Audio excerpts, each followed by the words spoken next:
दिल्ली में लाल किले के मेन गेट के पास एक बड़ा धमाका हुआ है। इस धमाके में अब तक 9 लोगों के मरने की पुष्टि हुई है। उस धमाके के बाद दिल्ली के पूरे दिल्ली में हाई अलर्ट घोषित कर दिया गया है।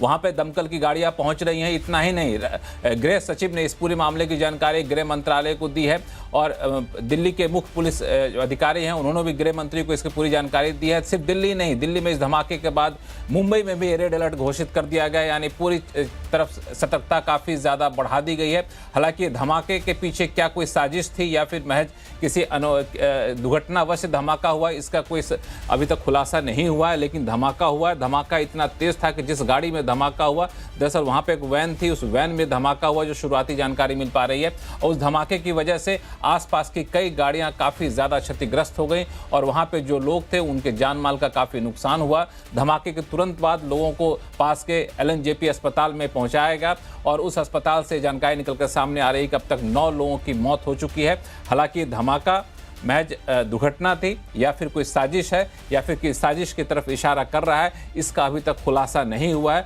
अभी शुरुआती वहाँ पे जांच चल रही है। फॉरेंसिक टीम वहाँ पहुँच चुकी है, पुलिस के तमाम आला अधिकारी पहुँच चुके हैं और उस मामले की तहकीकात में जुटे हैं कि आखिर हुआ क्या और कैसे धमाका हुआ और इस धमाके के पीछे क्या असली वजह थी, इसकी जानकारी अभी जुटाने में लगे हुए हैं। लेकिन इस धमाके के पल पल की खबर हम चैनल पर आपको दिखाते भी रहेंगे और साथ में इस पर चर्चा भी करेंगे। चर्चा करने के लिए हमारे साथ विशेष मेहमान हैं, डिफेंस और internal security expert retired Lieutenant General Shankar Prasad साहब हैं, पूर्व डिप्लोमेट दीपक वोरा साहब हैं और रॉ के पूर्व ऑफिसर हैं RSN सिंह साहब, द न्यू इंडियन की एडिटर हैं एडिटर इन चीफ हैं आरती टिक्कू सिंह जी और हमारे साथ शुभंकर मिश्रा भी हैं। शुरुआत मैं करना चाहूँ RSN सिंह साहब, अभी तक इस पूरे मामले की कोई औपचारिक जानकारी ये नहीं पता चली कि धमाका दुर्घटना है या साजिश है, लेकिन अब तक इतना पता चल पाया है कि धमाका बहुत बड़ा है और धमाके में अब तक 9 लोगों की जानें जा चुकी है और लाल किले जैसे जगह पे धमाका हुआ है जहां पे पहले भी 1-2 आतंकी घटनाएं हो चुकी हैं। तो इस पूरे धमाके की जानकारी अब तक निकल कर आ पा रही है, आप अपने अनुभव के आधार पर क्या आकलन कर पा रहे हैं?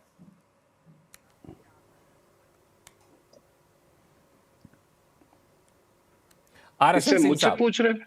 अच्छा, हाँ, RSN सिंह साहब आपसे पूछा। नहीं, देखिए, ये ऑपरेशन सिंदूर के बाद ये तो अंदाजा लगाया जा सकता था कि जिस जॉनर की आपने युद्ध की उसकी क्षमता पाकिस्तान के पास नहीं है। वो एक ही जॉनर जानता है और वही जॉनर हमेशा कायम रहेगा और वो है अपने जिहादी हथियार को इस्तेमाल करना। तो प्रॉक्सी वॉर रुकने वाला था नहीं। दूसरा क्या है कि आपने उनके ठिकाने ही नहीं हमने ठोके थे, हमने जितनी जिहादी तंजीमें थी उनको भी बहुत जबरदस्त उनका इलाज किया था। उस इलाज से वो बेचैन है, यहां तक बेचैन है कि आपने देखा होगा कि जैश ए मोहम्मद ने एक विमेंस अपना ब्रिगेड तैयार किया है जिसमें मसूद अजहर की रिश्तेदार है, वही उसको हेड कर रही है। और दूसरा, इसी समय कार्यक्रम आप जानते हैं बांग्लादेश में क्या हो रहा है। ये कहना गलत नहीं होगा कि बांग्लादेश ईस्ट पाकिस्तान बन चुका है। कई जिहादी तंजीमों के जो सरगना है वो ये बॉर्डर पर घूम रहे हैं, उन्होंने वहां मुआयना किया। पाकिस्तान आर्मी के ऑफिसर्स वहां पर आए, रिकॉनेसेंस किया। जॉइंट चीफ्स ऑफ स्टाफ के जो चेयरमैन थे वो वहां पर आए थे। तो ये एक तरह से ये इसकी उम्मीद लगाई जा सकती थी। और जो हाल फिलहाल में, जो हाल के दिनों में जो अहमदाबाद से, लखनऊ से, दिल्ली से और कई जगहों से ये था, तो उसको इतना तो जरूर उसका असेसमेंट किया जा सकता है कि योजना बहुत व्यापक थी पूरे देश भर में ये करने की। और कृपया इसको बिहार के चुनाव से भी जोड़ के देखें। एक तबका है हमारे राजनीति का, वो सोचता है कि हम इलेक्टोरल रूट से पावर नहीं ला सकते, तो वो जेन जी टाइप की चीजें कर रहा है। तो जेन जी में तो सभी मुझे लगता है कि RSN सिंह साहब ये थोड़ी सी जल्दीबाजी होगी कि हम लोग ऐसे किसी नतीजे पे पहुंचे, क्योंकि मैं नतीजा में नहीं, आपने मुझसे पूछा कि अनुभव के उस पे मैं आपके यहाँ, मतलब मैं तो इंटेलिजेंस एजेंसी में काम नहीं कर रहा हूँ ना। हाँ, हाँ। लेकिन आपको मैं इतना बता देता हूं कि मेरा स्ट्राइक रेट जो है वो ऑलमोस्ट हाँ, हाँ। 99% रहा है अभी तक, और तभी आप लोग बुलाते भी है मुझे। मैं किसी जी। को दोष नहीं दे रहा हूं, मैंने किसी का नाम ही नहीं लिया। हुँ। आप इससे क्या इनकार कर सकते हैं कि यहाँ की ताकतों ने और बाहर की ताकतों ने मिलकर 26/11 करवाया था? इससे तो इनकार नहीं कर सकते ना। और तो उस समय राजनीतिक बिल्कुल। हालात अब अभी से ज्यादा बेहतर थे। हाँ। तो लेकिन आपको ये हमारे इंटेलिजेंसीज को आपको पूरा उनको दाद देनी पड़ेगी कि इतने व्यापक योजना को उन्होंने विफल किया। 3,000 किलो आरडीएक्स कोई मामूली मात्रा नहीं है सर, पूरे देश को दहला बिल्कुल, मैं देगी उसी पे वो। आना चाह रहा था। हाँ, कि ये जो है फरीदाबाद से ये तीन जो हजार किलो 2900 किलो आरडीएक्स बरामद होना अपने आप पे बहुत बड़ी घटना की तरफ इशारा कर रहा था वो। और आपको मालूम है कि आरडीएक्स कहाँ, आरडीएक्स पाकिस्तान से आता है। तो ये योजना कितनी व्यापक थी उसका अंदाजा आप लगाइए। आज एक एक ब्लास्ट हुआ है, जिस भी इंटेंसिटी का है, अभी उसकी पूरी पुष्टि नहीं आई है, लेकिन एक ब्लास्ट हुआ है, कार में ब्लास्ट हुआ है और पूरी दिल्ली अलर्ट पे है। तो आप समझ जाइए कि अगर इनको सफलता हासिल हो जाती, अगर इनके योजना में, तब क्या होता, या देश का क्या हाल होता। बिल्कुल, ये काफ़ी दुखद है और ये भले ही दुर्घटना ही क्यों ना हो, साजिश हो क्या हो बाद में पता चलेगा, लेकिन दुखद काफ़ी है चूँकि आपने कहा कि कितने इंटेंसिटी का ब्लास्ट था और जो शुरुआत में जो आरडीएक्स का बरामद हुआ और उसको अलग घटना के तौर पर ही देखें, अगर वो बरामद नहीं होता, कहीं पे ब्लास्ट होता तो कितनी बड़ी घटना यहाँ पर होती। और इसमें सबसे दुखद ये रहा कि अब तक जो जानकारी निकल कर सामने आई, 9 लोगों की जानें चली गई। वो निर्दोष लोग थे जो 9 लोगों की जानें गई हैं, भले ही दुर्घटनावश ही क्यों ना घटना हुई हो, लेकिन अभी तक 9 लोगों की जानें गई हैं और कई लोग इसमें घायल हुए हैं, जिनको अभी पास के अस्पतालों में उनका इलाज चल रहा है। एलएनजेपी अस्पताल में यहाँ पे इलाज चला। आरती टिक्कू सिंह, आप भी दिल्ली आती जाती रहती हैं, दिल्ली में काफ़ी समय आपने गुजारा है, ये कितना संवेदनशील मामला है? देखिए लक्ष्मण जी, मैं दिल्ली और श्रीनगर में रहती हूँ और मैंने कश्मीर का आतंक देखा है, बहुत क्लोजली देखा है, एक्सपीरियंस किया है। मैं विक्टिम भी हूँ और सर्वाइवर भी हूँ पाकिस्तान द्वारा क्रॉस बॉर्डर टेररिज्म की। और दिल्ली में भी कई सालों से रह रही हूँ और इनफैक्ट आज का जो ये आतंकी घटना है, बिल्कुल आपने सही कहा कि ये सिर्फ दुखद नहीं, कंडेमनेबल है। और जिसने भी किया है और जहाँ से भी इसकी फंडिंग हुई है, जिसकी भी शय से हुआ है, मुझे नहीं लगता है कि वो ये अनफॉरगिवेबल है। दूसरी बात ये कि बेशक हमारी इंटेलिजेंस एजेंसीज, हमारा सिक्योरिटी एस्टेब्लिशमेंट बहुत सारे आतंकी अटैक प्रिवेंट भी करता है और किए भी है, विफल भी किए हैं, लेकिन जब एक आतंकी अटैक सक्सेसफुल हो जाता है, जो कि आज हुआ है लाल किला में, ये कहीं ना हालांकि कहीं आतंकी हालांकि आरती आरती जी, ये आतंकी अटैक है ऐसा किसी ने कहा नहीं है, न तो अभी तक किसी ने अंदेशा जाहिर किया है। तो हम लोग अभी इसको आतंकी घटना कहने से बचें तो थोड़ा सा ज़्यादा संवेदनशील होगा। ठीक, ओके, ठीक है, मान के चलते हैं कि आतंकी अटैक अभी चूंकि कहा नहीं गया है, जो भी एक्सप्लोजन हुआ है और अगर ये आतंकी अटैक है तो मैं कहूंगी इसमें इंटेलिजेंस की विफलता है, इसमें सिक्योरिटी लैब्स है, इंटेलिजेंस लैब है। और वही दोबारा से जो इनफैक्ट पहलगाम अटैक के टाइम पर भी बेशक वो आतंकी अटैक था, लेकिन हम लगातार ये जो बड़े बड़े अटैक्स हुए हैं पिछले कुछ समय से, वो यही दिखाता है कि कहीं ना कहीं हमारा सिक्योरिटी एस्टैब्लिशमेंट कमजोर है। हमारा सिक्योरिटी एस्टैब्लिशमेंट ये बड़े आतंकी अटैक जो है इनको प्रिवेंट करने में नाकाम हो रहा है। तो मुझे लगता है इसकी जिम्मेवारी उतनी ही बेशक अगर इसमें एक्सटर्नल फोर्सेस का हाथ है या इंटरनल एलिमेंट्स जो दुश्मनों के लिए काम करते हैं उनका हाथ है, किसी का भी हाथ है, लेकिन अल्टीमेटली मुझे लगता है कि इंडियन सिक्योरिटी सेटअप की एक विफलता है और बहुत ही खेद है। अब आप चूंकि आपने कहा कि हम ये अभी कुछ कह नहीं सकते हैं कि आतंकी अटैक है कि नहीं, अगर हमारे पास और डिटेल्स हो, इंफॉर्मेशन हो, तो हम इस पे एक ओपिनियन दे सकते हैं, क्योंकि हमारे पास डिटेल्स नहीं है। अभी तो हाँ, अभी डिटेल वो निकल के सामने आ रहा है, तो हम लोग जैसे जैसे ये जानकारी निकल कर सामने आएगी अपने दर्शकों को हम बताते रहेंगे। यहाँ पे हमारे साथ एम्बेसडर वोरा साहब। एम्बेसडर वोरा साहब, नमस्कार, आपका स्वागत है हमारे शो में। क्या लग रहा है आपको? बहुत बहुत धन्यवाद। जब भी आपके साथ होता हूँ सर, सीखने को बहुत कुछ मिलता है। अभी न्यूयॉर्क से लौटा हूँ, तो नींद आ रही है। अगर सो जाऊं तो पानी डाल दीजिएगा मेरे ऊपर टीवी के जरिए, ताकि मैं उठ जाऊं फिर से। ये जो हादसा आज हुआ है, out and out very clearly, ये कोई पटाखे दिवाली के किसी ने छुपा के नहीं रखे हुए थे वैन के अंदर। ये जो अभी हाल ही में पकड़े भी गए हैं 3 डॉक्टर, सो कॉल्ड डॉक्टर्स, कोई यहाँ फरीदाबाद का, कोई गुजरात का, कोई श्रीनगर से, जो साजिश प्लान कर रहे थे। 3000 टन RDX रखा हुआ था, वो शायद बच्चों की पार्टी के लिए नहीं रखा था, जन्मदिन के लिए। So this has been a success, जिन तीनों को पकड़ा है। लेकिन कुछ अमाउंट ऑफ RDX शायद अलग हो गया, काफी सारे लोग इसमें इन्वॉल्व थे, और ये वैन में पड़ा हुआ था एंड इट हैज एक्सप्लोडेड। मैं नहीं मानता कि ये फेलियर है, मिसेस टिक्कू सिंह मुझे क्षमा करेंगी, ऑफ आर इंटेलिजेंस एजेंसीज।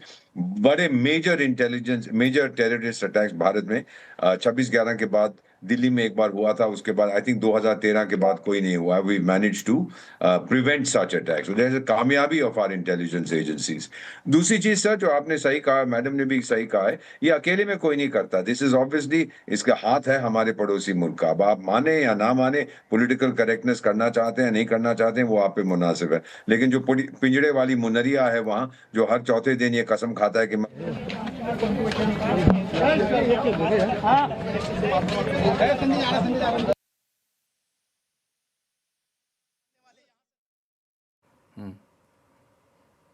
आप अपनी बात को बीच में दोहराएंगे? हम लोग बीच में पुलिस अधिकारी की बाइट आ रही थी, तो उनकी बाइट को अपने दर्शकों को सुनाया था। एम्बेसडर वोरा साहब। क्षमा कीजिए, मैं इतना ही कहना चाहता था कि सर, जो इंटरनली क्या कहते हैं, eternal vigilance is the price of liberty. आपको हमेशा सतर्क रहना पड़ेगा, क्योंकि जो एडवांटेज है वो इन आतंकियों के हाथ में होता है। कहीं पर भी, कैसे भी, कभी भी ये कुछ कर सकते हैं। और हम लोग जहां जहां जाएं, जहां भी हम सतर्क रह सकते हैं वहां रहते हैं। आम नागरिक का भी उत्तरदायित्व है टू इन्फॉर्म सिक्योरिटी एजेंसीज कि भाई यहाँ पे कोई सस्पिशियस एक्टिविटी चल रही है। ये करना पड़ेगा सर, क्योंकि हम एक बड़े वॉलेटाइल रीजन में रहते हैं, और हमें एक हमारा आम लोगों पड़ोसी है। को बहुत बड़ी बात आपने की कि आम नागरिक को भी काफ़ी ज़्यादा सतर्क रहने की ज़रूरत है। सभी जगह सतर्कता बढ़ा दी गई है, लेकिन एक आम नागरिक के, जागरूक नागरिक होने के नाते हमें आपको भी काफ़ी ज़्यादा सतर्क रहने की ज़रूरत है। हमारे साथ लेफ्टिनेंट जनरल शंकर प्रसाद साहब हैं, जो कि सिक्योरिटी एक्सपर्ट भी हैं। शंकर प्रसाद साहब, जिस तरीके से एक गाड़ी में धमाका होना, इतना बड़ा धमाका होना कि आसपास की कई गाड़ियों के परखच्चे उड़ जाना और 9 लोगों की मौत हो जाना, ये एक साधारण घटना नहीं है। ये बिल्कुल साधारण घटना नहीं है, आप बिल्कुल ठीक कह रहे हैं। लेकिन इसमें समझने की बात बड़ी गंभीर है। पाकिस्तान की स्ट्रैटेजी इंडिया के बरखिलाफ टेररिज्म के अलावा और कुछ नहीं है। वो टेररिज्म ही करना चाहता है, चाहे हम माने न माने। दूसरी बात, जब ऑपरेशन सिंदूर हुआ, अभी ऑपरेशन सिंदूर ख़त्म नहीं हुआ है, ऑपरेशन सिंदूर चल रहा है। और भारत सरकार ने बड़े क्लियर लफ्ज़ों में कह दिया है कि अगर कोई आतंकी हमला होगा तो उसका जवाब हम पूरे तरीके से देंगे, सिंदूर से कहीं ज़्यादा सिंदूर से होगा। तो पाकिस्तान इस चीज़ से घबराता है। पाकिस्तान कई एक हरकतें कर रहा है जिससे कि उसके ऊपर ये जुल्म न लगे कि उसने टेररिज्म किया। तो वो 2 बातें कर रहा है। पहली बात तो वो ये कर रहा है कि जो आज की तारीख में इंसिडेंट हुआ है रेड फोर्ट के ऊपर, उसमें वो ये साबित करके दिखाएगा अपने रिसोर्सेज के ज़रिए कि ये डोमेस्टिक था, ये इंटरनल था, ये किसी भारतवासी ने किया है, ये भारत की किसी संस्था ने किया है, ये भारत के ही लोग हैं। तो इसमें पाकिस्तान का कोई रोल नहीं है। ये बड़ी ज़बरदस्ती से कोशिश करेगा इस चीज़ को समझाने की। तो भारत के अंदर भी कुछ लोग हैं जो टेररिज्म को सपोर्ट करते हैं इन फेवर ऑफ पाकिस्तान, और उनको अगर डिटेल में इन्वेस्टिगेट किया जाए तो मालूम चलेगा इनकी फंडिंग कहाँ से आती है, इनके ऑब्जेक्टिव्स कहाँ से आते हैं, इनके हैंडलर्स कौन हैं। लेकिन इस समय पूरी ताकत करेगा पाकिस्तान मीडिया के ज़रिए और कई एक तरीके के ज़रिए कि इसको साबित करे कि डोमेस्टिक आपका अटैक है, डोमेस्टिक डिसकंटेंट है, माइनॉरिटीज़ को आप सब्जुगेट करते हैं। इसलिए माइनॉरिटीज़ की तरफ से, जिस तरफ से भी है, इसलिए ये अटैक हुआ है, इसमें पाकिस्तान का कोई हाथ नहीं है। उसी प्रकार से बांग्लादेश की बात भी है, वहाँ से भी ये टेररिज्म की कोशिश करते हैं। तो इस समय तो मैं ये कहूँगा इस हादसे के बारे में कि ये टेररिस्ट इंसिडेंट के नाम इज़ नॉट इम्पॉर्टेंट। चाहे टेररिस्ट बोलिए, चाहे लॉ एंड ऑर्डर बोलिए, कुछ भी बोलिए आप समझने की बात यह है कि एक बड़ी भारी एक्सप्लोसिव हुआ है जिसमें 9 आदमियों की मृत्यु हुई है। क्या टेररिस्ट था कि नहीं था, इसका क्या मतलब है? कोई मतलब नहीं है। किसने किया ये मतलब है, और किसने कराया ये मतलब है। तो इसकी इन्वेस्टिगेशन होगी, भारत सरकार इसकी पूछताछ करके डिटेल में पता करेगी कि कहाँ से हुआ, किसने हुआ, क्यों हुआ, और उसकी डिटेल की छानबान करके पता लगेगा इसका बैकग्राउंड कहाँ है, इसके कनेक्शन कहाँ है, इसकी फंडिंग कहाँ से, ये RDX आया कहाँ से। सो इस समय we have to be very careful in our statements. ये कह देना कि इंटेलिजेंस एजेंसी की फेलियर होगा, वो भी सही नहीं है। मैं वोरा साहब से बिल्कुल सहमत हूँ। इंटेलिजेंस एजेंसीज अपना काम कर रही है, और ये बड़ा अच्छा स्टेटमेंट वोरा साहब ने कहा कि हर एक नागरिक की भी है। देखिए, किसी विसिनिटी में बंदा रह रहा होगा, उसके आसपास के लोगों को पता होगा कि कौन बंदा है, क्या कर रहा है। हमारे घर के आसपास जो लोग रहते हैं, हमें पता है कौन रहता है, वहाँ आमतौर पर कौन आता जाता है। लोकल पुलिस जो कांस्टेबल होते हैं, जो पीट कांस्टेबल कहलाते हैं, उनको भी पता रहता है कि कोई नया व्यक्ति आया है जो घर से बाहर नहीं निकलता है, या उसके यहाँ कोई इस तरह की कार्रवाई होती है। So police has a major role, intelligence has a role, and the people, the population has a role to see कि हमारे देश के अर्ध गिर्द में, देश में कौन कहाँ काम कर रहा है। तो ये बात बड़ी दुख की बात है कि 9 आदमियों की जान गई है दिल्ली जैसे शहर में, और इसकी इन्वेस्टिगेशन होगी। मैं समझता हूँ जल्दी से जल्दी, हफ्ते भर में आपको पता लग जाएगा कि इसके बैकग्राउंड में कौन था। और अगर पाकिस्तान का इस्टेब्लिश हो गया तो फिर देखिएगा सरकार का क्या रिजल्ट होता है। बिल्कुल, हालांकि अभी देखते हैं क्या नतीजे निकल कर सामने आते हैं, लेकिन आपने सही कहा कि हर किसी की जिम्मेदारी बनती है, और ये बहुत ही संवेदनशील अभी समय पर हैं। और बता दूं कि जो जानकारी निकल कर सामने आ रही है कि दिल्ली, मुंबई के बाद अब उत्तर प्रदेश के कई जगहों पर धार्मिक स्थलों पर निगरानी काफ़ी ज़्यादा बढ़ा दी गई है, सतर्क रहने की हिदायत यहाँ पर दी गई है। हमारे साथ शुभांकर मिश्रा हैं। शुभांकर, जिस जगह पे धमाका हुआ उस जगह से आप अच्छी तरह से वाकिफ़ हैं, लाल किले के पास, वहाँ पे कितनी भीड़ रहा करती है आम दिनों में भी, इसका अंदाजा आप लगा सकते हैं। और ये धमाका हुआ शाम के 7 बजे के आसपास, 6:55 के आसपास ये धमाका हुआ है, जहाँ पे बिल्कुल हर कोई अपनी दुकान, जो सामने लाल किले के सामने चांदनी चौक की दुकान है, वहाँ से दुकानें बंद करके दुकान के मालिक, दुकान में काम करने वाले लोग निकल के जा रहे होते हैं। वहाँ ठीक सामने आपको याद होगा कि इलेक्ट्रॉनिक्स का मार्केट है, लाजपत राय मार्केट जिसको कहते हैं, रोड की दूसरी तरफ, वो काफ़ी ज़्यादा इलेक्ट्रॉनिक सामानों से भरा पड़ा रहता है, और वहाँ पे काफ़ी ज़्यादा भीड़ रहती है। आम दिनों में वहाँ पे अब गाड़ी खड़ी करने की जगह नहीं मिलती है, वैसी जगह पे इतना बड़ा धमाका होना। शुभांकर।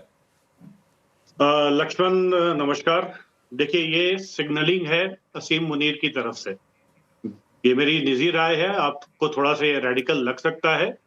आज पाकिस्तान का 27th पार्लियामेंट कॉन्स्टिट्यूशनल अमेंडमेंट पास हुआ है उनके सीनेट से, और असीम मुनीर को असीमित अधिकार पाकिस्तान में दे दिए गए।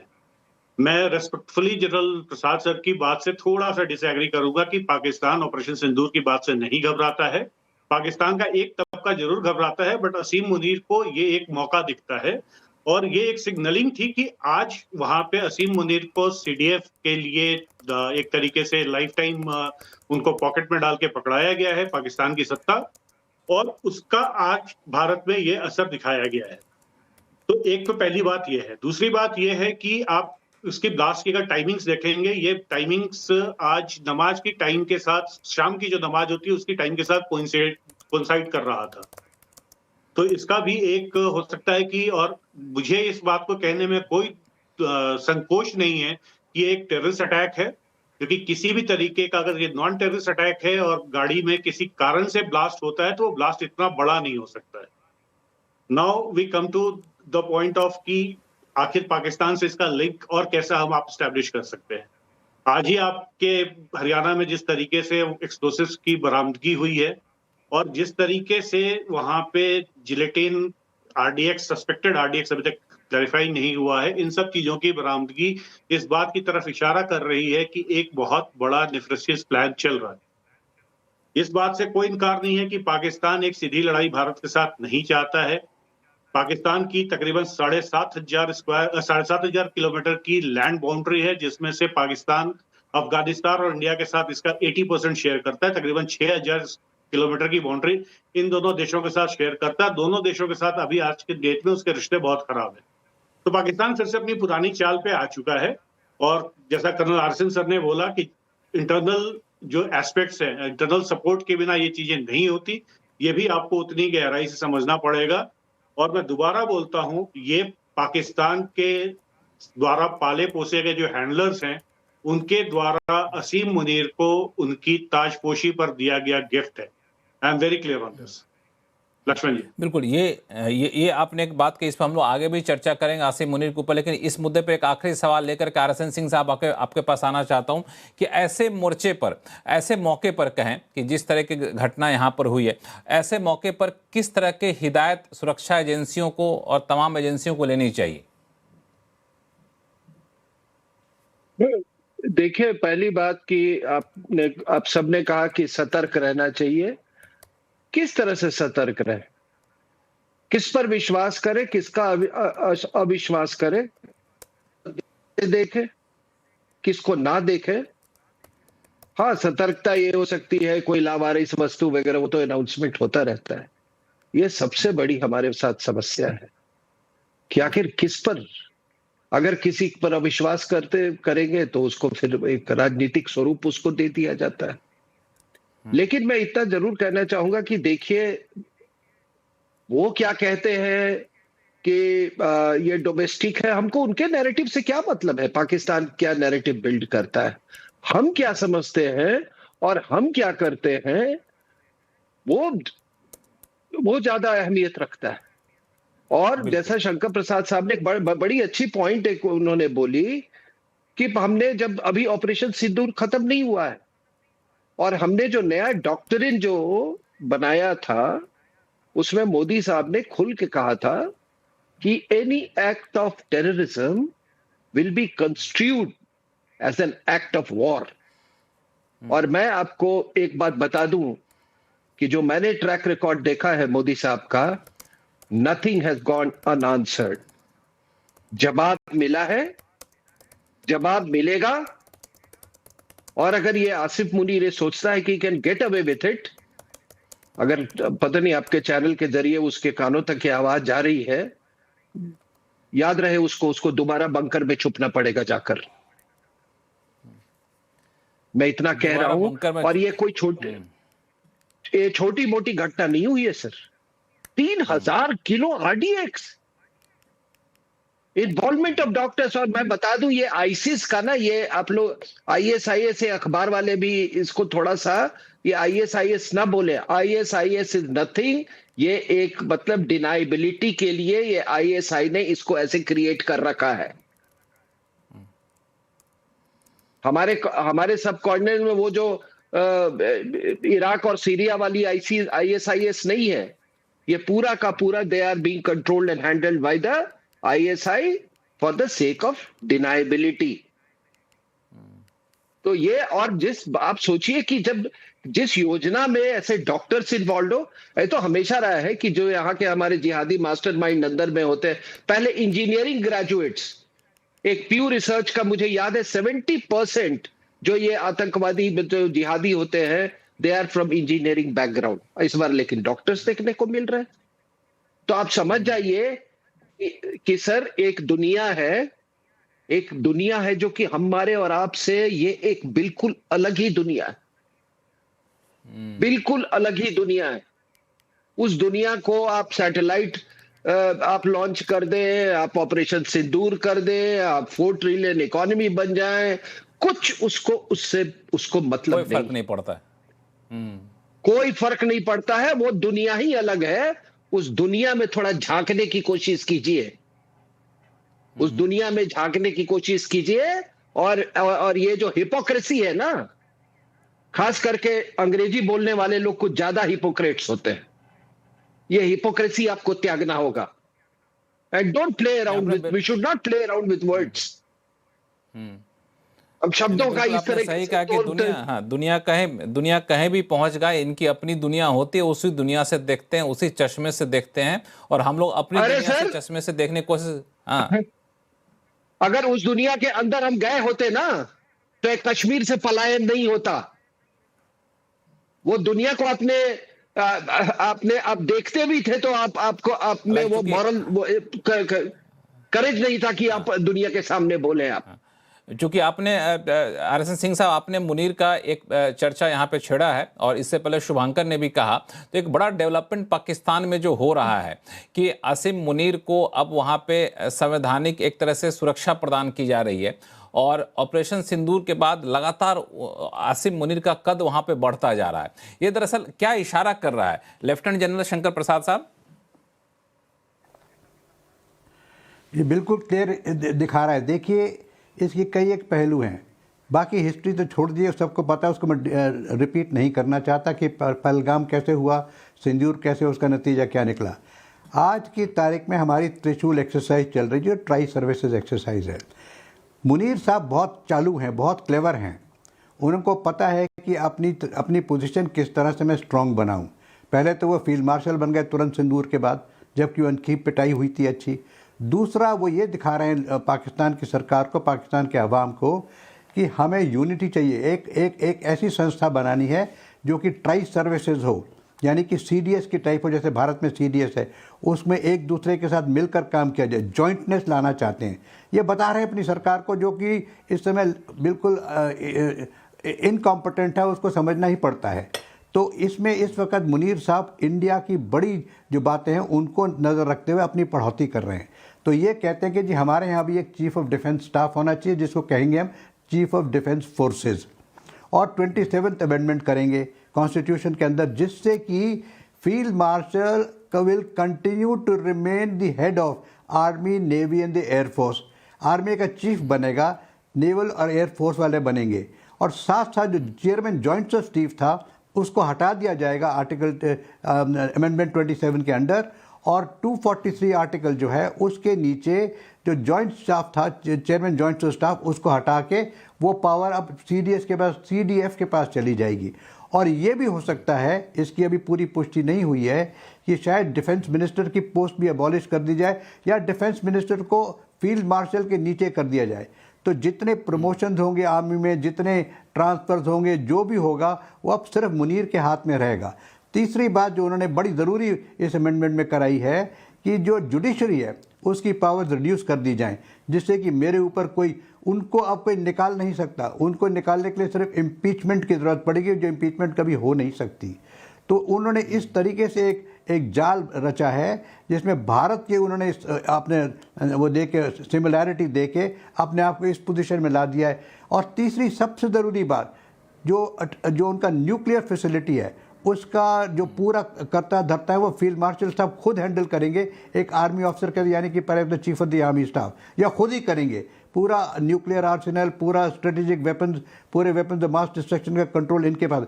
आपको पता होगा वर्ल्ड के अंदर कोई डेमोक्रेसी ऐसी नहीं है जहाँ न्यूक्लियर बटन एक मिलिट्री ऑफिसर के पास हो, एक चीफ के पास हो, या फील्ड मार्शल के पास हो। हर एक जगह न्यूक्लियर बटन, जिस कंट्री के पास भी न्यूक्लियर फैसिलिटीज है, न्यूक्लियर कैपेबिलिटी है, वो एक elected head of the government के पास होता है। भारत में प्राइम मिनिस्टर के पास है, अमेरिका में प्रेसिडेंट के पास है, यूके में प्राइम मिनिस्टर के पास है। इस प्रकार से जो head of the democratically elected होता है। पाकिस्तान में तो डेमोक्रेसी वैसे है ही नहीं। और सबसे बड़ी बात जो अब इन्होंने एक अपने हाथ में ले ली है कि सारा ट्रेड ये खुद करेंगे इस आर्टिकल के नीचे। जिस तरह से रेयर अर्थ का है, जिस तरह से मिनरल्स का है, उसका लेन देन ये आर्मी वाले करेंगे, यानी कि एक कंपनी चलाएंगे जो इस किस्म की हरकतें करेगा। So they've taken complete control in some kind of financial issues and complete power over the judiciary, complete power of the civil government. ये पहले भी थी, लेकिन आज ये एक तरीके से इस आर्टिकल के बाद एक साबित हो जाएगा कि Munir is now become the ultimate. अब उन्होंने किया क्या है, वो एक तरीके से बादशाह तो बन गए, लेकिन उनकी जो फसाड रही वो डेमोक्रेसी है। तो अगर FATF में जाएंगे, वहाँ पूछेंगे जी आप तो डिक्टेटर हैं, बोले हम डिक्टेटर कहाँ हैं, हम तो डेमोक्रेसी, हमारे प्राइम मिनिस्टर हैं, हमारी कैबिनेट, हमारी पार्लियामेंट है, तो हम तो डेमोक्रेसी हैं, तो हम तो सिर्फ सिक्योरिटी को देखते हैं। तो ये सब चीज़ों को रखते हुए I think Munish has played his card very well. बहुत क्लेवर आदमी है और बहुत तरीके से उन्होंने अपने आप को प्रमोट कराया है। तो बिल्कुल आपने जिस तरीके से समझाया कि कितना पावरफुल होता जा रहा आसिम मुनीर, तो एम्बेसडर वोरा साहब, तो फिर प्रधानमंत्री किस काम के? उसके जूते साफ करने के लिए, उसका टिफिन बॉक्स उठाने के लिए, और किस लिए है। और इसने ये क्यों किया जनरल शंकर, आपको याद होगा एक व्यक्ति होता था, उसका नाम परवेज मुशर्रफ था शायद। जब उसको बाहर निकाल दिया तो उसको सजाए मौत सुनाई गई थी फॉर ट्रीजन, कि आपने इमरजेंसी वहां लगा दी थी। और ये मुनरिया पिंजड़े वाली ने अब इंश्योर कर लिया है कि अगले 50,000 साल तक मुझे कोई ये नहीं कह पाएगा। जब तक मैं जिंदा रहूंगा मैं इंचार्ज रहूंगा। सो जुडिशरी की जो पावर कम की गई है, they will never be able to sentence me. जो उसको तो सजाए मौत दी गई थी, मर गया था उससे पहले, बिफोर उसको लटका सकते थे। तो ये चाहता है कि ऐसी चीज कभी ना हो। जैसे कहा जनरल साहब ने और आप विशेषज्ञों ने, he is a very smart guy, लेकिन स्मार्टनेस भी इतनी होती है ऐसे लोगों में, ऐसे गधों में, कि वही इनको खा लेती है। सर क्षमा कीजिएगा मैं कठोर शब्दों का प्रयोग कर रहा हूं, but this is out and out a terrorist attack. ये पॉलिटिकल करेक्टनेस और ये वो सब भूल जाइए सर, उसको अमृतसर के छोले खाने के लिए भेज दीजिए। ये टेरर अटैक है, इतना बड़ा धमाका नहीं हो सकता था sir. And so we have to respond as we have promised. अब सबक हमको, now it's no holds barred, massive retaliation, disproportionate retaliation. जो ने दुनिया ने करना है वो कर दें। हम लोगों को this we have to do it, we have the power, we have children of India like General Shankar Prasad, like Anand Singh साहब, we can do it without any difficulty sir. माफी चाहता हूं, I been very firm in my views. नहीं नहीं, आप बिल्कुल clear रहते हैं आप अपने व्यूज़ को लेके, इसीलिए हम लोग पसंद भी करते हैं आपको बुलाना। आरती टिक्कू सिंह जी, ये तो इंडिया के लिए बड़ा कंसर्न होगा अगर एक आर्मी चीफ इस लेवल तक पावरफुल हो जाए, जो चुनी हुई सरकार उसके सामने बौनी दिख रही हो तो।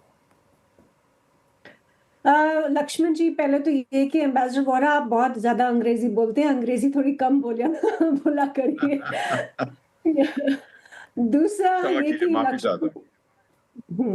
लक्ष्मण, ये सिचुएशन जो है, बिल्कुल एम्बेसडर वोरा ने सही हमें याद दिलाया कि प्राइम मिनिस्टर मोदी ने ये कहा है कि अगर दोबारा कोई टेरर अटैक होता है तो उसको हम टेरर अटैक की तरह ट्रीट नहीं करेंगे, उसको as an act of war treat करेंगे। और मुझे लगता है कि रिटेलिएशन ऑफ कोर्स होगा, और चूंकि प्राइम मिनिस्टर ने खुद ये कमिट किया है तो हमारी मिलिट्री, हमारी आर्मी ने ऑपरेशन सिंदूर में 1.0 में पाकिस्तान की खूब पिटाई की। और मुझे लगता है कि आसिम मुनीर शायद अभी जो वो अमेरिका और चाइना का जो उनके दिमाग में एरोगेंस घुस गई है, क्योंकि अमेरिका भी आज उनके साथ है और चाइना भी उनके साथ है, उनको कहीं ना कहीं बहुत ज्यादा ओवर कॉन्फिडेंस है कि ये दो सुपर पावर जो है उनके बलबूते पे, चूंकि पाकिस्तान के पास खुद का तो कुछ ऐसा बलबूता है नहीं, खुद की तो उतनी हिम्मत है नहीं, ना तो उनकी इकोनॉमी, ना तो मिलिटरली, कि वो इंडिया का अपने दम पे मुकाबला कर सके। लेकिन जिस तरह की सिग्नलिंग यूएस और चाइना ने की है आसिम मुनीर के लिए, उस वजह से मुझे लगता है वो एक एरोगेंस और ओवर कॉन्फिडेंस की वजह से वो शायद अभी तृप्त नहीं हुए हैं जो पिटाई ऑपरेशन सिंदूर में हमारी आर्मी ने, हमारी एयरफोर्स ने उनकी की है। और लगता है कि ये सिचुएशन एस्केलेट होगी, क्योंकि प्राइम मिनिस्टर मोदी ने ऑपरेशन सिंदूर को खत्म नहीं किया, उसको पॉज पे रखा था। और हमें मालूम है कि हमारी फोर्सेस भी अलर्ट पे है, और पूरा यकीन से कह सकते हैं कि हमारी मिलिट्री और एयरफोर्स जो है इसका कड़े से कड़ा जवाब देगी। बिल्कुल, ये कड़ा से कड़ा जवाब देगी। लेकिन एक जो बात आपने कही आसिम मुनीर के साथ, आसिम मुनीर को ऐसा लगता है कि चीन भी हमारे साथ है और अमेरिका भी हमारे साथ है। RSN सिंह साहब, आपको क्या लगता है कि स्ट्रेटेजिकली ऐसा संभव है क्या पाकिस्तान को दोनों साथ दे, क्योंकि दोनों आपस में दोनों के तो बनती नहीं है? नहीं, अभी तो उनको अमेरिका के तरफ से उनको शह तो जरूर मिल रही है, लेकिन आपको ये भी बता दूं कि जाहिर सी बात है कि जो चीन से जो दूरियां हैं, क्योंकि चाइना पाकिस्तान इकोनॉमिक कॉरिडोर बिल्कुल खतरे में पड़ गया है, तो वो दूरियां बढ़ रही हैं। लेकिन अभी तो अमेरिका बहादुर का तो इनको शह है, और शायद इसी से ये प्रोत्साहित होके इन्होंने ये कदम उठाया है। दूसरा बात, आप देखिए कि इनको पहले घुटने पे लाया गया ऑपरेशन सिंदूर के बाद, फिर इनको लंच पे बुलाया गया, फिर ये इन्होंने पूरे एक आर्मी चीफ ने पूरे पाकिस्तान को बेच दिया। पहले भी बिका है पाकिस्तान, लेकिन इस स्केल पे कभी पाकिस्तान नहीं बिका है। और इसको फील्ड मार्शल क्यों बनाया गया था? अगर इसको फील्ड मार्शल नहीं बनाते तो इसके अपने ही लोग इसको मार देते। तो जब फील्ड मार्शल बना तो लोगों ने सोचा कि इसने तो कोई बहुत बहादुरी का काम किया, इसलिए इसको फील्ड मार्शल। अब फील्ड मार्शल तो ये आर्मी का था, बाकी दोनों सर्विसेज पर तो इसका कोई वो था नहीं। जैसे तो आपने सही कहा कि ऑपरेशन सिंदूर के बाद उन्होंने भारत से देखा कि हमारा जैसा इंटीग्रेशन था तीनों सर्विसेज का, जो हमारे तीनों सर्विसेज का जिस तरह से हमने अपने एयर डिफेंस सिस्टम्स को इंटीग्रेट कर रखा है, हमारे बाकी जो सिस्टम्स है उसको इंटीग्रेट कर रखा है, तो उनको लगा कि ये हमारी बहुत कमी है। और आज अगर तमाम आप पाकिस्तान के अखबारों में आप पढ़ेंगे तो यही बात बताई जा रही है कि देखिए वो आर्मी चीफ है और युद्ध में तो आखिर में जीत जो हासिल होती है वो लैंड पे ही होती है, तो एक आर्मी चीफ ही इतना काबिल होता है कि दोनों बाकी को मतलब को ऑप्ट कर सके, ये उल्टा नहीं हो सकता। ऐसी चीजें आ रही है वहां पे। तो ये ऑपरेशन सिंदूर के बाद इन्होंने देखा कि ये जॉनर जो लड़ाई की है भारत इसमें मतलब इनका कोई मुकाबला नहीं है। 28 मिनट में सारा काम तमाम हो चुका था, 28 मिनट में। तो इनको अब लग रहा है कि वो करना है। लेकिन आपको एक और मैं बात बता दूं कि देखिए क्या होता है, मैं तो फौजी था, जनरल साहब भी फौजी हैं। देखिए फौजी जब हुक्मरान बन जाता है ना, उसकी सोच जो होती है वो बिल्कुल ब्लिंकर्ड सोच होती है, और वहीं पे ये धोखा खा जाते हैं। ये वहीं पे धोखा खा जाते हैं क्योंकि ये सारी चीजों को फैक्टर इन करने के ना तो वो होराइजन होता है, ना उसका मतलब उनकी ट्रेनिंग इस तरीके से होती है। अबे आसिम मुनीर वहां का ये एक शॉर्ट सर्विस ऑफिसर था, इसका फादर क्लेरिक था, ये जाके ये बन गया उस पे। तो जिस तरह जैसे एम्बेसडर साहब ने कहा, बोरा साहब ने, जिस तरह ये चढ़ा है ना, उसी तरह उतरेगा सर, ये याद रखिएगा। एंड ये मुशर्रफ की तरह उसी तरीके से उतरेगा। जनरल शंकर प्रसाद, उतरने में भूमिका कौन निभाएगा? देखिए उतरने के बाद तो जैसे बोरा साहब ने कही कि ये तो इन्होंने तो इनके ऊपर कोई मौत का सेंटेंस भी पास नहीं कर सकते, तो नेचुरल डेथ ही मरेंगे। और नेचुरल डेथ को मरने के लिए या तो कोई मेडिकल ग्राउंड से मरेंगे या कोई अपने आतंकवादी से मरेंगे। एक मिनट शंकर प्रसाद साहब, आपको रोकना चाहूंगा।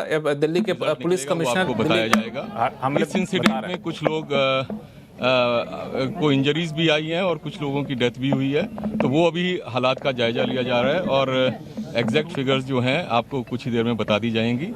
और सिचुएशन को रेगुलरली मॉनिटर किया जा रहा है और गृह मंत्री जी भी जो है उनसे रेगुलरली उनका फ़ोन भी आया था, उनको रेगुलरली ब्रीफ किया जा रहा है और उनको टाइम टू टाइम पूरी सूचना दी जा रही है और आगे जैसे भी हालात होंगे, जो भी नतीजा निकलेगा आपको बताया जाएगा। अभी इसको आकलन किया जा रहा है।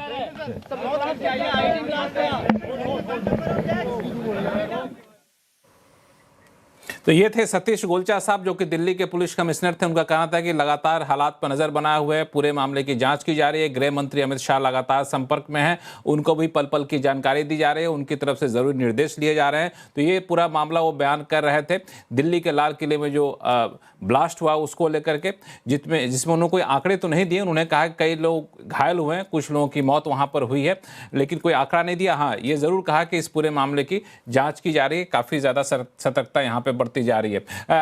हम लोग बातचीत कर रहे थे शंकर प्रसाद साहब आसिम मुनीर के बारे में रहा था जी। वही देखिए, जैसे वोरा साहब ने कहा, ये मेडिकल तो मरें, लेकिन अपने आप को इनको फांसी कोई नहीं चढ़ा सकता।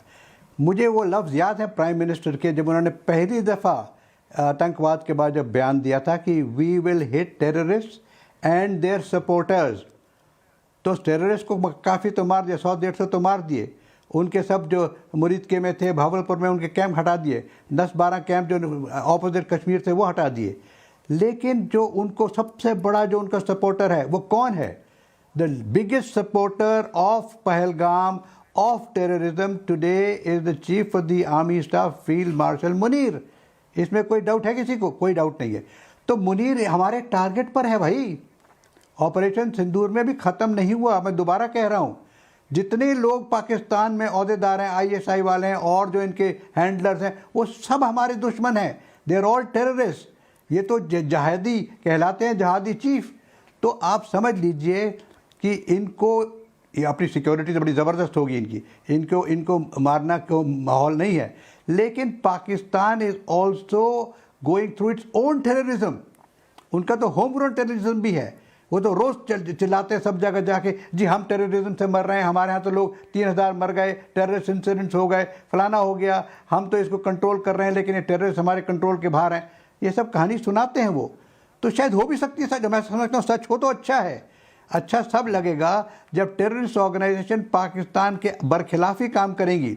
देखिए आज की तारीख में पाकिस्तान की civil population Awam is fed up, वो दुखी हैं। उनकी फाइनेंशियल स्टेट देखिए, उनकी इकोनॉमिक स्टेट देखिए, उनकी वर्ल्ड के अंदर स्ट्रेचर देखिए, उनकी जो जिस तरीके से आर्मी का रूल चल रहा है वो देखिए। सारी जो पढ़े लिखे लोग हैं, आवाम जो है वो दुखी है पाकिस्तान के अंदर। ना खाने को मिल रहा है, ना पीने को मिल रहा है, ना कुछ मिल रहा है उनको। सब जगह बोल लेके पैसा मांगने के लिए घूमते रहते हैं। तो उन्हीं लोगों में से कोई खड़ा होगा। आपने देखा था जब इमरान खान को अरेस्ट किया था तो किस तरह से बगावत हुई थी। उनके आर्मी हेडक्वार्टर तक लोग चले गए थे, गेट तोड़ दिया, उनके एक कोर कमांडर को घर से भागना पड़ा था। तो ये चीज़ आवाम करेगी। पाकिस्तान की जो पॉपुलेशन है, मैं तो ये कहूँगा जो एजुकेटेड लोग हैं पाकिस्तान के अंदर हैं वही इसका जवाब देंगी, और पाकिस्तान की पॉपुलेशन ही मुनीर साहब का जवाब देगी। तो लेट अस वेट एंड सी कि क्या जवाब देती है, किस तरीके से पाकिस्तान के जो आवाम है, they are the most important people, they have to revolt. वही करेंगे तो करेंगे, पॉलिटिशियन तो कर नहीं पाएगा। पॉलिटिशियन को तो अपने कंट्रोल में कर रखा है, ना कोई प्राइम मिनिस्टर, ना कोई मिनिस्टर, वहां के आवाम, लेकिन आवाम को कैसे कंट्रोल करेंगे? आपने नमूना देख रखा है इसका। हाँ, इसका नमूना आपने देख रखा है ना, जिस तरह इमरान खान के बाद हुआ था। हाँ, खुद ब खुद आवाम वहाँ की इतनी ज़्यादा परेशान है, आधे से ज़्यादा पाकिस्तान तो इनके काबू में है नहीं। तो फिर ये दिन दूर नहीं होगा जब ये खुद अपनी मौत खुद मरेंगे। लेकिन इस बीच जनरल शंकर प्रसाद साहब आपको बीच में रोका मैंने, एक खबर आ रही है कि प्रधानमंत्री मोदी ने गृह मंत्री अमित शाह से बातचीत की है। इस पूरे दिल्ली पे जो धमाका हुआ उसको लेकर के हालात का जायजा लिया, पूरी विस्तृत जानकारी ली कि आखिर कैसे क्या हुआ। और प्रधानमंत्री मोदी भी लगातार इस मामले पर नज़र बनाए हुए हैं। हम लोग अपनी चर्चा को आगे जारी रखेंगे। फिलहाल एक छोटा सा ब्रेक लेते हैं, ब्रेक के बाद जल्द लौटते हैं, कहीं जाइएगा नहीं।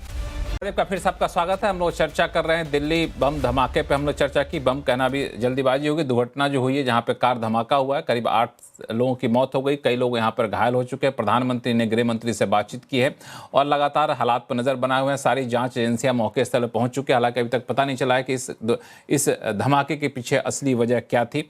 और इस बीच हम लोग ब्रेक पे जाने से पहले चर्चा कर रहे थे पाकिस्तान के आसिम मुनीर को लेकर के। शुभंकर, अलग अलग पहलू हमारे एस्टीम्ड पैनलिस्ट ने रखा। इसमें एक नया पहलू जो जुड़ रहा है वो है आपको अफगानिस्तान का। अफगानिस्तान के विदेश मंत्री का कहना है कि पाकिस्तान बातचीत के लिए ऐसी शर्तें रख रहा था जिसे मानना मेरे लिए संभव नहीं है। वो चाह रहे थे कि पाकिस्तान में शांति रहे, इसकी गारंटी आप दीजिए, और वहाँ के टीटीपी जो है, तारीख़ तालिबान पाकिस्तान, इस पर आप काबू पाइए। तो संभव है नहीं। और कई लोग ये भी चर्चा कर रहे हैं कि वहाँ पर जो एयरबेस है उस पर कब्जा करना चाहता है। तो वो एक बड़ा मामला वहाँ पेचीदा होता जा रहा है। इस फ्रंट को आप कैसे देख रहे हैं आसिम मुनीर के लिए?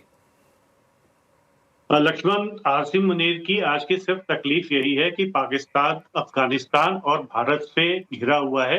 80% लैंड बॉर्डर, जैसा मैंने पहले भी आपको बोला, ये हम दोनों देशों के बीच में पाकिस्तान चिपका हुआ।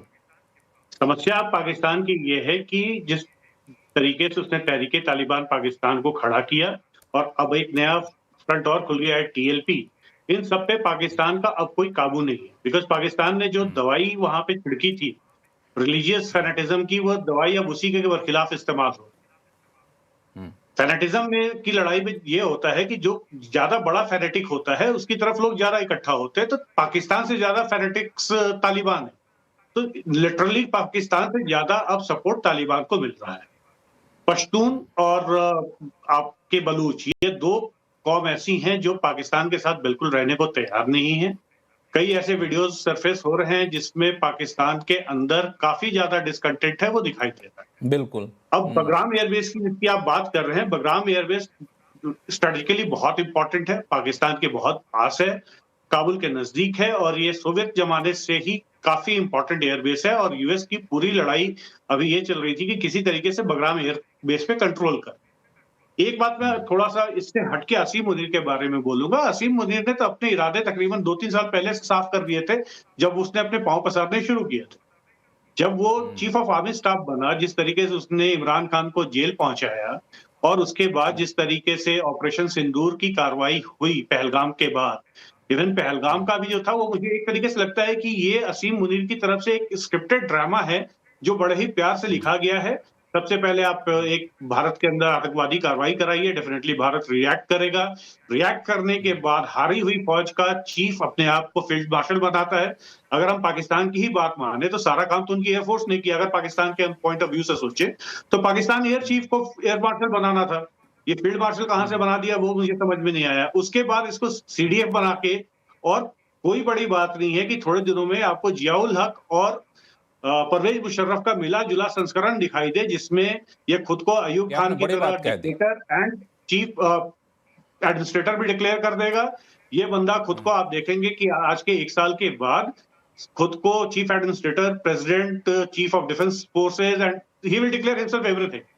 अभी इसके साथ समस्या सिर्फ ये है कि सिविलियन आरती टेको सिंह, ये बड़ी बात कही शुभांकर ने, सारा कुछ स्क्रिप्टेड था और इनके हिसाब से स्क्रिप्ट यहाँ तक जाके खत्म होगा कि अपने आप को सब कुछ सर्वे सर्वा डिक्लेयर कर दे, जो पहले भी इतिहास में दिखा है पाकिस्तान में। देखिए, कोई आश्चर्य नहीं होगा कि आसिम मुनीर और ज्यादा कंसोलिडेट करे अपनी पावर को, और फंडामेंटली वही मार्शल लॉ लगे पाकिस्तान में जो पहले भी अयूब खान के टाइम पे, मुशर्रफ के टाइम पे लगा था।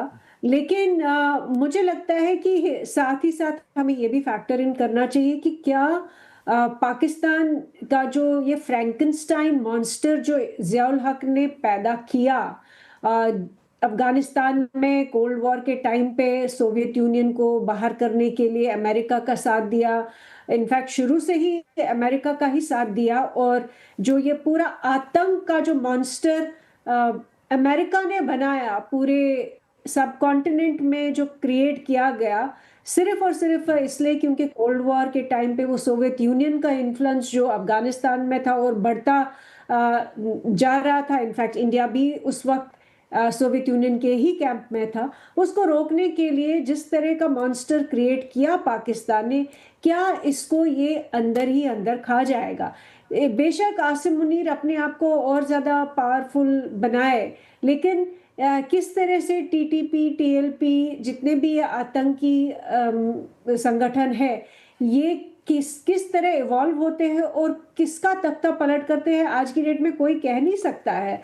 और क्या चैलेंजेस ये पाकिस्तान आर्मी के लिए खड़ा कर सकती है आने वाले टाइम में। हमें ये भी मालूम है कि इमरान खान के फेवर में काफ़ी लोग निकले, बेशक, और हमें ये भी मालूम है कि कई सारे और जो मॉडरेट फोर्सेस कह सकते, पॉलिटिकल पार्टीज कह सकते हैं, उनके हक में भी लोग थे। लेकिन आज आके पाकिस्तान की रियलिटी ये है कि जो भी मॉडरेट लाइन लेता है, आपको याद होगा नवाज शरीफ ने लिया तो उसका तख्ता पलट हुआ।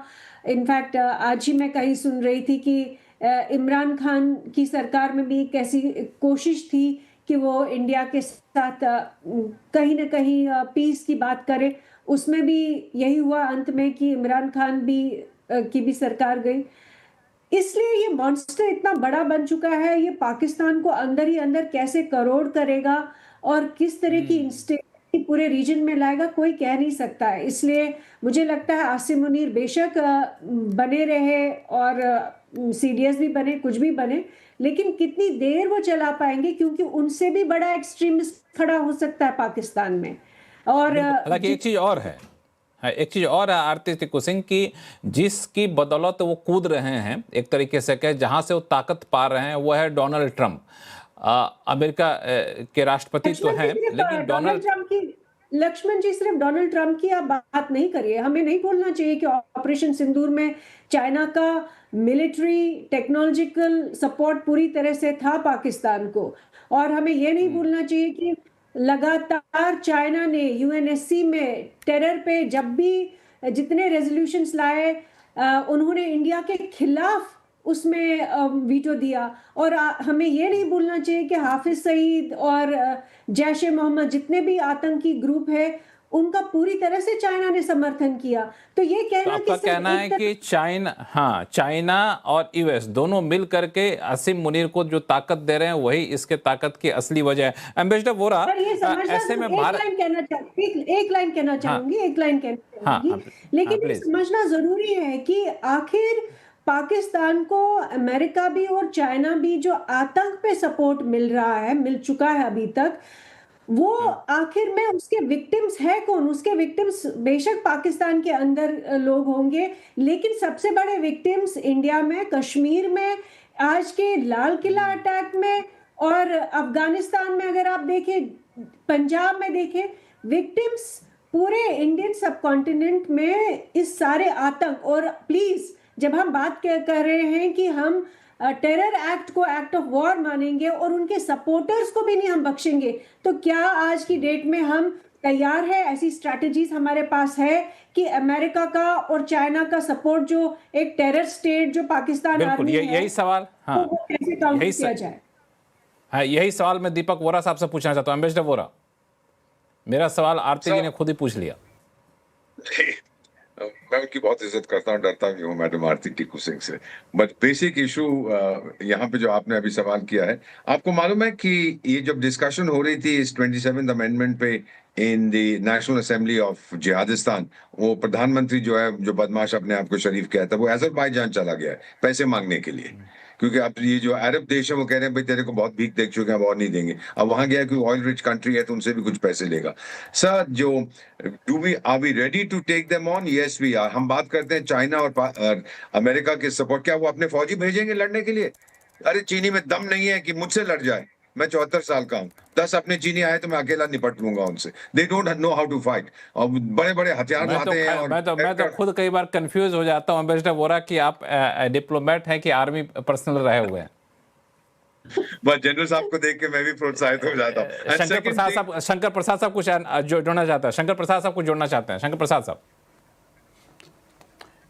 नहीं, मैं एक बड़ी इंटरेस्टिंग बात कहना चाहता हूँ, सिर्फ आपको याद दिलाना चाहता हूँ, याद कीजिए सब मिलके कि ज़ियाउल हक की मौत कैसे हुई थी। ज़ियाउल हक की मौत एक एयर एक्सीडेंट में हुई थी। उसके साथ और कौन मारा गया था, उसमें किस आम की पेटी थी, ये याद है आप सबको जी। तो फिर आज अमेरिका बड़ा दोस्त बनता है, लेकिन अगर कोई व्यक्ति इतना बड़ा बन जाए, अपने आप को ज़रूरत से ज़्यादा मॉन्स्टर बनाने की कोशिश करे, और उस तरह से चाइना भी और अमेरिका भी है, तो इस दुनिया में कोई किसी का इतना सगा नहीं है। अमेरिका ने अपने राजदूत की आहुति दी है। ज़ियाउल हक कैसे मारे गए थे? ज़ियाउल हक को मारना कोई आसान काम नहीं था। तो ये हिस्टोरिकल फैक्ट्स हैं। अब ये दोबारा कैसे होगा, क्यों होगा, कहाँ, लेकिन मैं तो ये बात इसलिए सिर्फ बताना चाह रहा था इस शो में आपको कि ज़ियाउल हक भी तो मारे गए थे। तो जैसे सब लोग पैनल में कह रहे हैं कि इनकी भी लाइफ लिमिटेड है, कितनी लिमिटेड है वो भगवान जाने, इनका अल्लाह जाने, लेकिन तरीके बहुत हैं। इसका हिस्टोरिकल आपको नमूना पता है, तो इसका नमूना थोड़ा बदली हो सकता है, कुछ और हो सकता है, लेकिन इट इज़ नॉट समथिंग कि कभी हो ही नहीं सकता, ऐसा नहीं है। नहीं, इसका कुछ और तरीका हो सकता है। आपने सही कहा कि ऐसा नहीं हो सकता, कुछ हो ही नहीं सकता है। आरएसएन सिंह साहब, चूंकि शो का समय खत्म हो रहा है, आपसे मैं समझना चाहूँ कि ऐसे में भारत की रणनीति क्या हो। यूएस के प्रेसिडेंट इंडिया आने वाले हैं, वो राजी हो गए हैं, तो क्या कुछ ऐसी रणनीति हो सकती है कि यूएस का मोह भंग हो जाए पाकिस्तान से? नहीं, उसको रेयर अर्थ चाहिए, क्रिटिकल मिनरल्स चाहिए।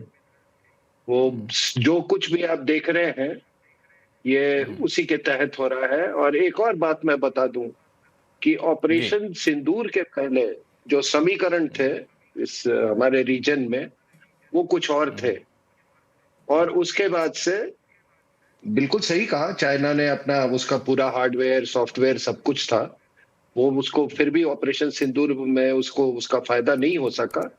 लेकिन पोस्ट ऑपरेशन सिंदूर समीकरण बदल गए। चाइनीज जो है अभी, अब जब आप रेयर अर्थ माइनिंग करना शुरू करें, मतलब वहां करेंगे, तो चाइना जो कि बलूचिस्तान में इतने इनरोड्स बना चुका था, वो कहां जाएगा? तो मेरे हिसाब से चाइना पाकिस्तान इकोनॉमिक कॉरिडोर तो खत्म हो गया। तो बड़ी तेजी से समीकरण बदल रहे हैं। उसके पास तो है रेयर अर्थ, उसके पास 90% जो माइनिंग है दुनिया में उसका कंट्रोल है, सॉरी 60-70% और 90% प्रोडक्शन पर। और ये कहाँ जाएंगे लोग? फिर सर आपके सैटेलाइट्स का क्या होगा, आपके मिसाइल्स का क्या होगा, आपके ड्रोन्स का क्या होगा, आपके अनआर्म्ड व्हीकल्स का क्या होगा, आपके मोबाइल का क्या होगा, आपके जो पावर स्टीयरिंग जो गाड़ी चलाते हैं उसका क्या होगा? आप समझिए स्थिति को।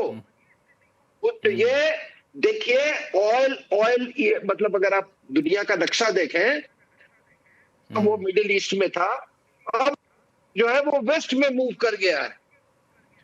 तो पूरी जो वो तेजी से बदल रही है। ये सब रेयर अर्थ की लड़ाई है सर। तो ये ऑपरेशन सिंदूर के बाद जो ऑपरेशन सिंदूर के बाद पूरा समीकरण इस रीजन में काफी तेजी से बदला है और मुझे लगता है कि भारत ने भी अपने स्ट्रेटजिक में बदलाव के संकेत दिए हैं। शुरू में जिस तरह से ऑपरेशन सिंदूर के बाद हालात बदले, भारत की तरफ से अलग अलग देशों से रणनीतिक रिश्ते जिस तरह से बढ़ाए जा रहे हैं, वो भी इस बात के संकेत। हम लोग चर्चा को आगे भी कभी मौका मिलेगा तो करेंगे, लेकिन काफी दिलचस्प चर्चा रही आप सभी लोगों के साथ। आप सभी का बहुत बहुत धन्यवाद हमारे शो में जुड़ने के लिए। आवाज अड्डा में फिलहाल इतना ही। देखते रहिए CNBC आवाज। नमस्कार।